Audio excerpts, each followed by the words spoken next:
Bonjour, Eric Gibault, et aujourd'hui je vais répondre à Pedro, mais bien d'autres qui m'ont demandé des informations sur ça, sur ce que je vais parler. Et souvent, il y a des termes en photographie, en vidéo, en cinéma qu'on utilise, mais on ne sait pas trop d'où ils viennent et souvent on ne sait pas vraiment en quoi ils consistent. Et on va parler du plan hollandais. Le plan hollandais, c'est tout simple, c'est incliner la caméra ou l'appareil photo, suivant c'est ciné ou photo, pour créer une sensation de... un truc qui colle pas, une tension, un peu comme ça, tu vois, là, j'ai la tête tordue, en fait, moi, je suis pas tordu, c'est la caméra qui est tordue, et ça va créer une ambiance spéciale, quelque chose qui semble ne pas être à sa place, c'est un petit peu l'idée. Alors, le plan hollandais n'a rien à voir avec la Hollande, ni n'est pas hollandais du tout, donc on verra ça. Mais pourquoi ce nom? On verra ça aussi. Et surtout, on va voir comment une simple inclinaison de prise de vue, à la prise de vue de la part de l'appareil ou de la caméra, peut créer une tension, une ambiance complètement différente et donner un caractère différent à ce qu'on est en train de faire, que ce soit vidéo, film ou photo, si je peux dire comme ça. Donc, sans plus de préambule, on attaque. C'est parti! Alors donc, qu'est-ce que le plan hollandais? C'est tout simple, hein. Il suffit d'incliner l'appareil photo ou la caméra pour avoir une image au lieu d'être horizontale qui est tout simplement inclinée. C'est pas plus compliqué que ça. T'as pas besoin d'un équipement spécial ni d'une technique complexe. Là, je suis horizontal. Là, l'appareil est incliné environ une trentaine de degrés. Alors moi, je te conseille quand même d'incliner franchement, parce que si c'est juste un petit peu bougé, beaucoup de gens pensent que c'est une erreur, que la caméra était pas horizontale, tandis que si c'est incliné comme ça maintenant, on pense clairement que c'est volontaire. Voilà. Donc n'oublie pas ça. Avec de la décision. Faut pas oublier que la photographie ou la vidéo, c'est une intention. Donc l'intention, elle doit être claire. Parce que sinon, tu sèmes le doute. Voilà. Donc voilà, incline. Mais beaucoup plus important que cette simple inclinaison, en fait, c'est le résultat obtenu. Faut pas oublier que nous vivons dans un monde vertical et horizontal. Ton corps est perpendiculaire à l'horizon et tes yeux sont parallèles à l'horizon. À partir du moment où on n'a plus ce repère visuel, on crée une situation psychologique instable, gênante, de la tension, de l'inquiétude, de la confusion, du danger, de la folie aussi, mais aussi une instabilité émotionnelle. Et c'est ça le but du plan hollandais, c'est créer cette situation. D'ailleurs, tu as sûrement fait cette petite expérience de faire une photo de rue avec les immeubles verticaux ou penchés. Et là, tu vois la différence, où comme là, je suis en horizontal et là, je suis en incliné. Et tu vois que la sensation est différente. Si en plus tu rajoutes au dialogue ce qu'on voit sur la scène, un moment de tension, ça va changer aussi. Si par exemple je parle tranquillement ici du plan hollandais, la sensation n'est pas la même que si je dis ici, alors tu vois, ça c'est un plan hollandais, c'est beaucoup plus agressif, ça a du caractère, ça penche, et là ça crée une tension. Par exemple, alors je suis pas un bon acteur, je te reconnais. Mais avant d'aller plus loin, je vais dire merci à mon sponsor, Arvia école-de-photographie.com, qui permet de te former à la photographie. Mais je te raconte tout ça en fin de vidéo, si jamais tu n'arrivais pas jusqu'à la fin. N'oublie pas 2 points importants. Le premier, si tu voulais te former à la retraite en utilisant ton CPF, compte personnel de formation, il est indispensable que tu t'inscrives avant de partir à la retraite, parce que sinon, tu ne pourras plus passer par le CPF. Il y a d'autres moyens, mais pas le CPF. Mais encore plus important, pourquoi attendre la retraite pour te former? Tu peux déjà profiter de ton pécule CPF et du moment que celui-ci couvre le prix d'une formation, tu as juste à rajouter environ 103 €. Et d'ailleurs, les demandeurs d'emploi n'ont pas à payer cette somme. Alors ça serait vraiment dommage de ne pas en profiter. Mais comme je t'ai dit, je te raconte tout ça en fin de vidéo. Je te laisse donc leur téléphone qui est gratuit. Quand tu les appelles, c'est sympa de dire c'est de ma part. Le email, le site web, aussi un lien vers leur forum photo qui est en français, qui est gratuit. Je t'invite à t'inscrire et participer. Allez, continuons sur ce plan hollandais. Alors, d'où vient ce mot plan hollandais? Est-ce que ça vient des Pays-Bas? Est-ce que ça vient de la Hollande? Qu'est-ce que ça a à voir avec la Hollande, le plan hollandais? Tout simplement, rien du tout. Ça n'a absolument rien à voir. C'est une erreur de traduction. Parce que, en fait, ça vient d'Allemagne. Et allemand, en allemand, ça se dit Deutsch. Et hollandais, en anglais, ça se dit Dutch. Et donc, mauvaise traduction, c'était l'angle allemand qui est devenu Dutch angle. au lieu de Deutsch, je ne sais pas comment on dit angle en allemand.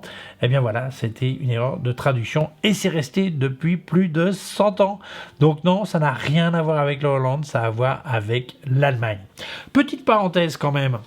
Quelquefois, j'ai des petits coups de gueule, tu as peut-être remarqué. Souvent, sur les réseaux sociaux, il y a des gens qui publient une photo inclinée avec donc un plan hollandais et le seul commentaire qu'ils reçoivent, c'est « plan hollandais ». Mais ça rime à quoi ce genre de commentaire? Ça rime à rien. L'important c'est que la photo elle te plaise pas. Mais vouloir sortir sa science en mettant plan hollandais pour que tout le monde sache que tu sais que c'est un plan hollandais, ça rime à rien, c'est même irrespectueux. L'important c'est de dire si la photo te plaît ou te plaît pas.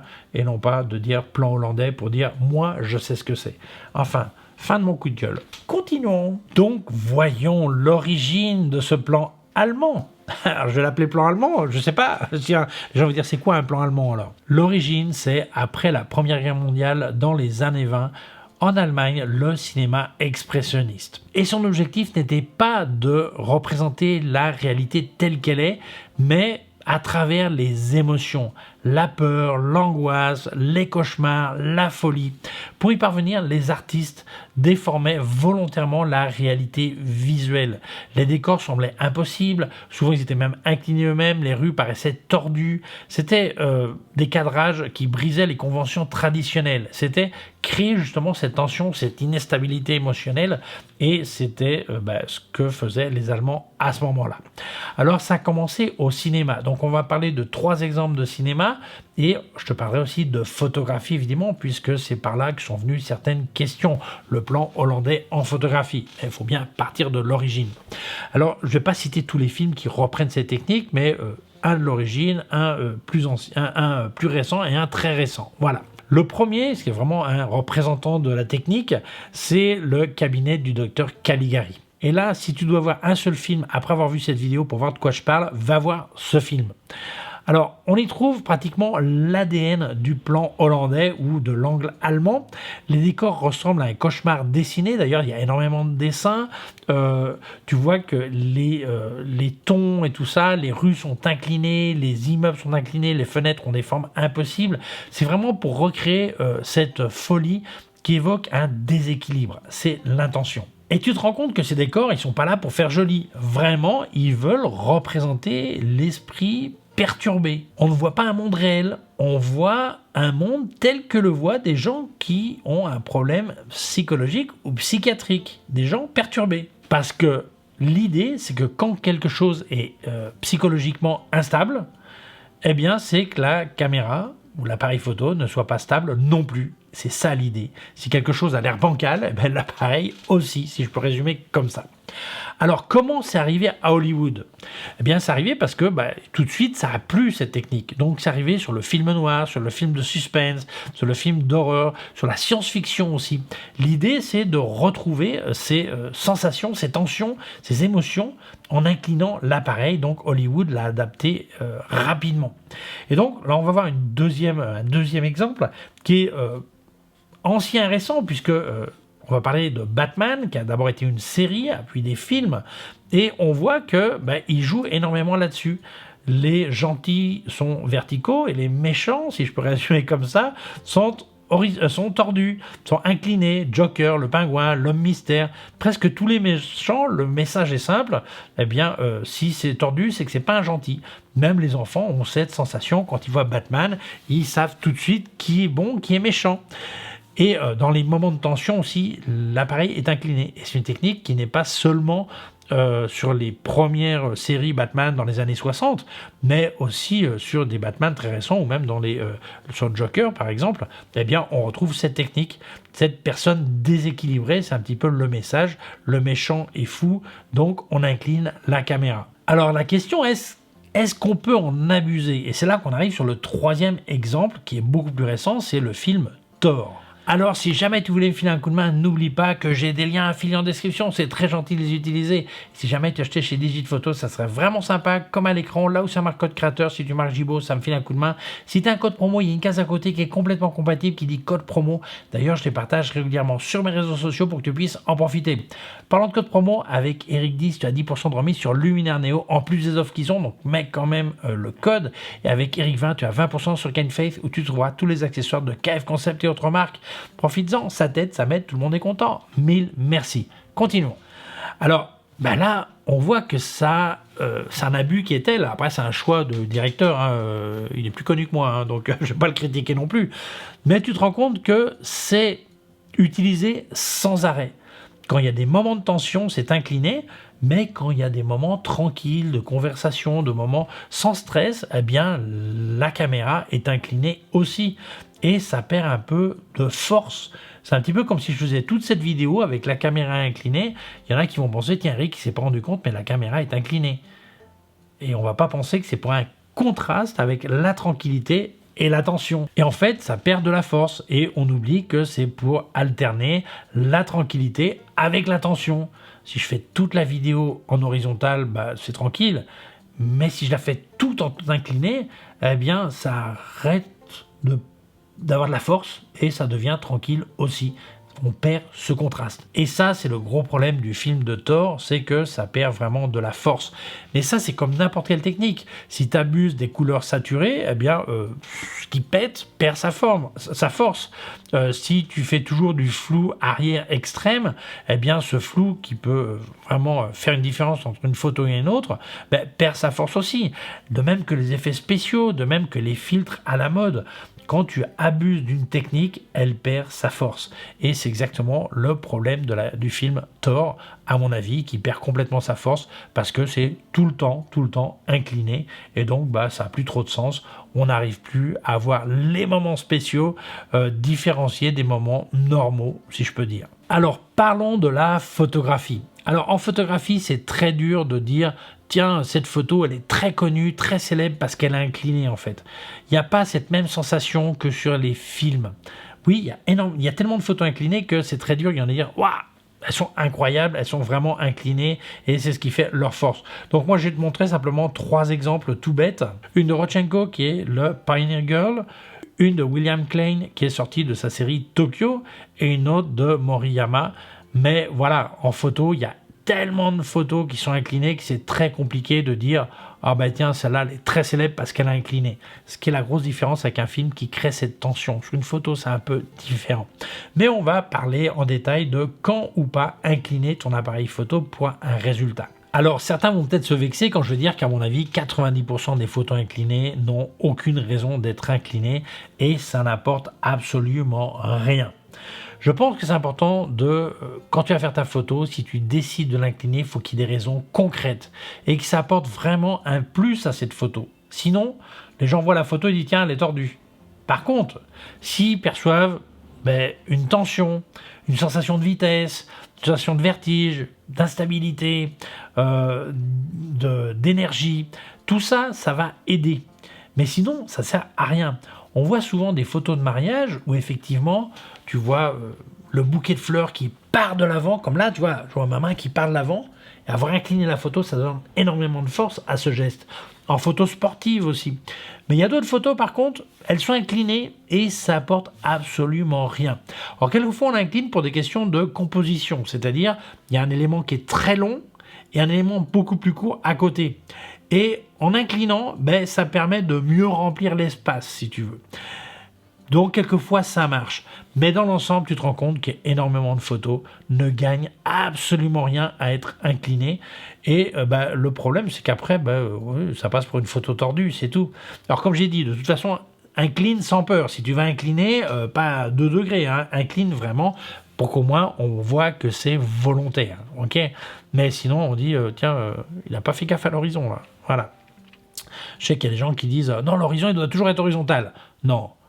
Ce qu'il faut qu'il soit décidé. À mon avis, s'il n'est pas horizontal de 2 degrés, ça gêne et ça apporte rien. Par contre, s'il est horizontal de 30 ou 45 degrés, c'est une décision, il y a un sens à cette photo. Donc là, ça dérange absolument pas. Et même dans beaucoup de cas, si c'est la situation que je commentais, ça peut apporter. Et si ça apporte, pourquoi ne pas l'incliner? Il n'y a pas de problème. N'oublie jamais qu'un outil visuel ne doit être utilisé que s'il apporte quelque chose à ta photo. S'il n'apporte rien d'autre que d'être original, ça n'a pas de sens. D'ailleurs, beaucoup de gens, quand on leur demande « mais pourquoi tu as incliné cette photo ?», la réponse est simple. « Ah ouais, je trouvais ça original ». C'est pas une réponse, ça. C'est pas une réponse. Enfin, c'est une réponse, mais c'est pas logique. Original, c'est non. Il faut vraiment que ça apporte quelque chose, que la personne qui va voir la photo va ressentir quelque chose de différent, de supérieur, à si la photo était verticale ou horizontale, au lieu d'être inclinée. Donc, conclusion. Eh bien, je pense que le premier truc à faire, c'est de t'entraîner à faire des photos inclinées. Pour toi-même, apprendre à discerner les moments où ça va vraiment apporter quelque chose de ceux où ça va rien apporter du tout. Quand est-ce que cette inclinaison va magnifier ta photo ou quand au contraire, ça va la faire tordue et c'est tout. Et il n'y a que la pratique. Ton œil, ton expérience, tes sensations. Et il y a des sujets qui se prêtent beaucoup plus à l'inclinaison que d'autres. De l'architecture, quelquefois, mais pas toujours. Mais par exemple, quand il y a du mouvement, l'inclinaison peut apporter réellement quelque chose, transmettre une vitesse ou une énergie, et ça peut être intéressant. Voilà. Mais le mieux, c'est que tu pratiques, tu t'entraînes et tu compares tes photos horizontales, verticales, et tu vois celle qui te plaît le plus. Là, il n'y a pas de règle, tu fais ce que tu veux, ce qui te plaît. Mais l'idée, c'est que ça apporte vraiment quelque chose. Alors voilà, maintenant tu sais ce que c'est le plan hollandais, tu sais son origine. Moi, mon opinion, c'est que c'est quelque chose qui appartient beaucoup plus au cinéma qu'à la photographie, parce que la photographie, on n'alterne pas des situations, sauf si c'est une série, donc il n'y a pas cette sensation de créer une tranquillité, une tension, une tranquillité, une tension. En ciné, oui, parce que le film est continu et donc tu vas jouer avec les émotions toute la durée du film. Tandis que là, en photo, t'as pas vraiment ce besoin. Voilà. Donc, c'est une technique comme une autre pour moi qui n'apporte que dans quelques situations et en fait pas beaucoup. Donc, si on te demande le plan hollandais, si tu veux faire le mec qui connaît, tu dis ah ouais, le plan en fait qui est allemand. Et là, on dira mais non, il est hollandais. Mais oui, l'allemand, c'est une erreur de traduction. Là, si tu voulais sortir ta science, c'est l'occasion. Donc voilà, merci à Pedro et à tous ceux qui ont souvent demandé que je parle du plan hollandais. Merci à toi d'avoir vu la vidéo, j'espère que ça t'a plu. Mais avant, je dis merci à mon sponsor Arvia, écoledephotographie.com, qui permet de te former à la photographie à distance. Mais ce n'est pas que de la théorie, tu as aussi des exercices pratiques à faire que tu devras monter sur leur plateforme. Et ce sont des professeurs diplômés en photographie qui vont te corriger. D'ailleurs, tu as une réunion virtuelle de temps en temps avec ton prof qui dit ce qui va pas, qui t'encourage et tout ça. Enfin, le boulot d'un prof. Ils ont 6 types de formations, depuis devenir amateur averti, comme on dit, jusqu'à professionnel. Et les formations durent entre 8 et 12 mois suivant celle que tu choisis et tu passeras 10-12 heures par semaine. Alors certains passent 8, certains passent 15, ça dépend de l'avancement de la formation, ça dépend de tes connaissances au départ, mais enfin ce qui est logique. Mais le mieux c'est que tu appelles Arvia. Quand tu les appelles, d'ailleurs le téléphone est gratuit, c'est sympa de dire que c'est de ma part, tu leur exposes tes envies de formation à la photographie, ils te diront quelle est celle qui correspond le plus à ce que tu recherches. Ils te parleront aussi de tarifs, mais moi j'ai te parler de financement. Alors plusieurs possibilités, la première, tu es peut-être demandeur d'emploi, donc évidemment je te souhaite de trouver un travail qui te plaise et qui soit bien rémunéré, mais en attendant, parle avec ton conseiller chez France Travail, tu lui exposes tes envies de reconversion à la photographie, tu lui parles d'Arvia et il te dira comment faire un financement ou un cofinancement. Autre possibilité, l'autofinancement. Alors le mot est magnifique, mais ça veut dire ce que ça veut dire. Auto, toi-même, financement, tu payes, voilà, donc comme les 3/4 des choses qu'on achète, tu peux payer directement toi-même. Mais la solution la plus connue, c'est sûrement le CPF, le compte personnel de formation. Chaque année travaillant en France, il y a un petit pécule qui s'accumule, un jour tu peux l'utiliser pour te former. Alors quand je dis ça, beaucoup de gens me disent oui, j'ai du pécule et je l'utiliserai à la retraite. Alors attention, il y a certaines conditions. Oui, tu peux l'utiliser à la retraite, mais seulement si tu t'inscris avant ton départ en retraite. Sinon, ça ne sera pas possible. Il y a d'autres moyens, comme l'autofinancement, le cadeau de Noël, l'anniversaire, mais pas le CPF. Mais plus important, pourquoi attendre la retraite pour te former? Tu peux déjà profiter de ton CPF et du moment que le pécule couvre le prix d'une formation, tu as juste à rajouter environ 103 € à celui-ci. Et d'ailleurs, les demandeurs d'emploi n'ont pas à payer cette somme. Donc, ça serait vraiment dommage de ne pas en profiter. Mais comme j'ai dit, le mieux, c'est d'appeler Arvia. Donc, je te laisse leur téléphone qui est gratuit, le email, le site web, et aussi un lien vers leur forme photo qui est en français, qui est gratuit. Je t'invite à t'y inscrire et participer. Et bien voilà, merci Arvia d'avoir sponsorisé ma vidéo. Merci à toi de l'avoir vue. Si tu penses qu'elle peut intéresser d'autres personnes, je t'invite à la partager sur les réseaux sociaux. Si tu ne l'as pas encore fait, je t'invite à t'abonner à ma chaîne YouTube. Il y a un petit bouton par là et une clochette. Si tu appuies sur la clochette, tu recevras un avis quand je monte une nouvelle vidéo. Mon site web ericgiroud.com/fr pour la version en français. Mes cours de photographie en vidéo ericgiroud.com/fr/cours en ligne. Si tu as une quelconque question, tu peux laisser un commentaire dessous. J'ai aussi des liens affiliés en description. C'est très gentil de les utiliser. Si jamais tu achetais chez Digitphoto, ça serait vraiment sympa. Comme à l'écran, là où c'est un code créateur, si tu marques Jibo, ça me fait un coup de main. Si tu as un code promo, il y a une case à côté qui est complètement compatible qui dit code promo. D'ailleurs, je les partage régulièrement sur mes réseaux sociaux pour que tu puisses en profiter. Parlant de code promo, n'oublie pas, avec mon code Eric10, tu as 10% de remise sur Luminaire Neo, en plus des offres qu'ils ont, donc mets quand même le code. Avec Eric20, tu as 20% de remise sur Ken Faith, où tu trouveras tous les accessoires de KF Concept et autres marques. Donc profites-en, ça t'aide, ça m'aide, tout le monde est content. Mille merci. Je te laisse aussi un lien de mon compte PayPal au cas où tu veux faire un don. Merci beaucoup, prends soin de toi et à très bientôt. Ciao!